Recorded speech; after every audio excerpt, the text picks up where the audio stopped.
Well, as I'm sure most people know, Hanukkah and Thanksgiving are come together this time of the year, only this year. The next time will be in 79,000 years, and hopefully the world will still be here.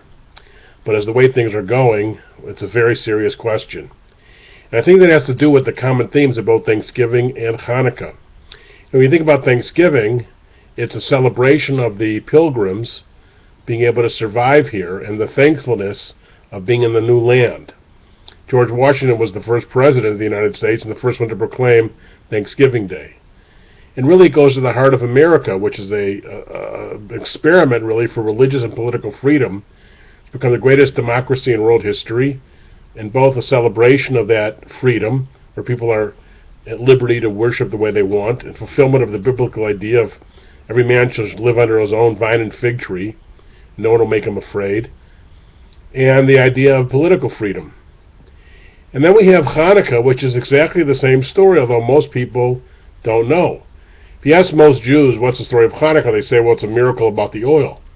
But really what it was you had a horrible dictatorship, tyranny, governing the Jews at that time, the Greek Syrians, forbidding Jews to live the way they want, issuing all kinds of restrictive prohibitions against their religious freedom, denying them political freedom, and they rose up against them and chased them back to Syria and created the Second Jewish Commonwealth, and indeed the exact same message as America, which is political and religious freedom.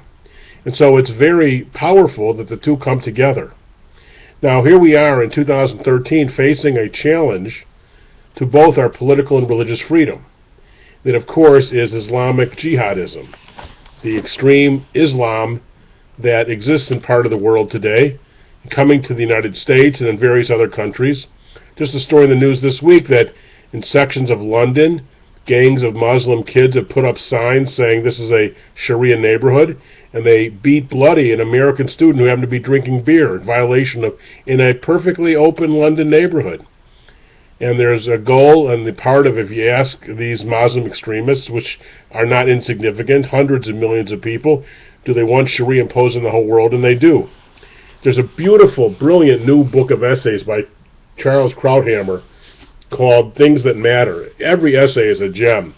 And he talks in one of the essays about the Iranian nuclear weapons approaching and says, we're now at a dawn of an era in which extreme and fanatical religious ideology, undeterred by the usual calculations of prudence and self-preservation, is wielding state power and will soon be wielding nuclear power. It's unbelievable that the United States seems to be willing to allow Iran to get nuclear weapons.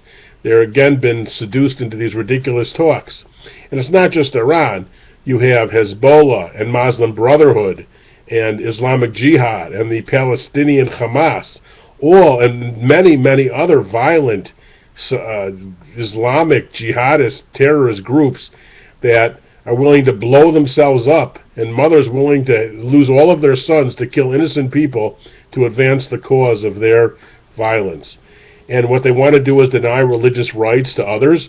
The apartheid that exists in the world today is by Islamic states. Saudi Arabia, you can't have church in Saudi Arabia. Jews and Christians are not allowed to sit in parliament, own property, marry Muslims. A Muslim, if they try and convert to Judaism or Christianity, will be killed in a lot of these countries. That's what Sharia law gives you, apartheid. And it's limiting American and Jewish and Christian freedom. Christians are being persecuted all through the Islamic world in a horrible degree. And so as we come to 2013 and we think about the powerful messages of the juxtaposition of Thanksgiving and Hanukkah together, seems to me that those messages should shout out to us very clearly that the idea of political and religious freedom is something that's sacred to us. It's the Statue of Liberty that we pass by on our road to freedom in America, the great gift of the French. And to the extent that we bow to tyranny that wants to restrict our political and religious freedom by not letting us speak out, by telling us that we can't drink a beer in a London neighborhood, that you can't have a church in Saudi Arabia, that women can't drive, that women are mistreated, that gays are completely mistreated in so many parts of the world, That is the great message of this year's the juxtaposition of Thanksgiving and Hanukkah. Because when you think about it, there's no holiday in any religion that speaks more to the essence of America than Hanukkah does. And Thanksgiving is the exact same message. If you could summarize the story of America in one sentence, it would be the aspiration for political and religious freedom. If you could summarize the whole story of Hanukkah in one sentence, of Zionism, it would be the aspiration for political and religious freedom.